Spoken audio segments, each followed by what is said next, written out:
అందరికీ నమస్తే. సో పొద్దున్న నుంచి తిరుపతి ప్రసాదం గురించి నేను మాట్లాడిన వీడియో, నేను మాట్లాడిన మాటలు చాలా మందికి తప్పుగా అనిపిస్తున్నాయి. సో ఎక్స్ప్లెనేషన్ ఇచ్చే ముందే ఆ మాటలకు ఎవరన్నా హట్ అయి ఉంటే డెఫినెట్గా సారీ చెప్తున్నాను. అండ్ నన్ను రెగ్యులర్గా ఫాలో అయ్యేటోళ్ళకు నాకు వెంకటేశ్వర స్వామి ఎంత ఇష్టమో తెలుసు. యూట్యూబ్లో, ఇన్స్టాగ్రామ్లో 3 నెలలు 4 నెలల సంధి శనివారాల వ్రతాల గురించి, వాటి డీటెయిల్స్ గురించి నేను చెప్తూనే ఉన్నా. అవేవి దేని గురించి ఎవరు మాట్లాడుకోలేరు. అన్ఫార్చునేట్లీ దీని గురించి మాట్లాడినరు. ఏదైనా సరే తప్పు జరిగింది నా సైడ్ నుంచి. నా మాటలు తప్పుగా ఉన్నాయి తప్పితే నా ఇంటెన్షన్ అది కాదు. మేము రిచ్ అని అన్నది 10,000 L1 క్యూ లైన్లో నిలబడ్డప్పుడు, పొద్దున ప్రసాదం తీసుకునేటప్పుడు కాస్ట్లీ లైన్లో నిలబడ్డమని ఆ ఉద్దేశంతో అన్నాను.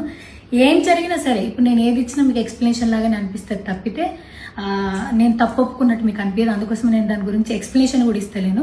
తప్పైతే నా సైడ్ నుంచి జరిగింది అండ్ నా తమ్ముడు సోను తరపున నుంచి కూడా జరిగింది. తను అవైలబుల్లో లేడు. తన తరపున, నా తరపున అందరికీ సారీ చెప్తున్నా. సో నా ఇంట్లో వెంకటేశ్వర స్వామి, నా చేతి మీద వెంకటేశ్వర స్వామి, అన్నిటికన్నా ముఖ్యంగా జీవితంలో నాకు అత్యంత విలువైంది నా బిడ్డ. నా బిడ్డను కూడా వెంకటేశ్వర స్వామి ఇచ్చిండు. నేను ఆయన గురించి తప్పుగా ఎట్లా మాట్లాడతా?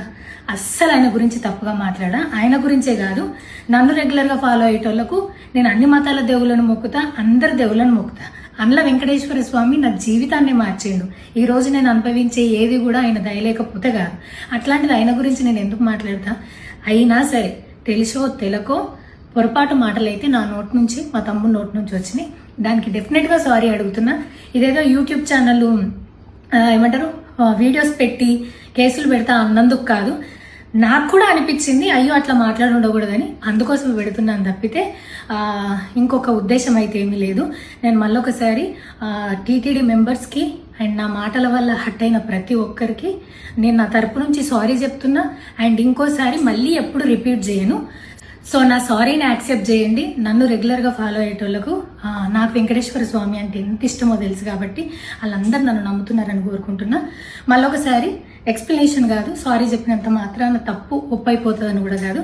బట్ నేను చేయగలిగింది ఇది ఒక్కటే కాబట్టి మళ్ళొకసారి అందరికీ సారీ. అండ్ డెఫినెట్గా ఐ ప్రామిస్ ఇంకోసారి ఇది రిపీట్ అవ్వదు. Thank you.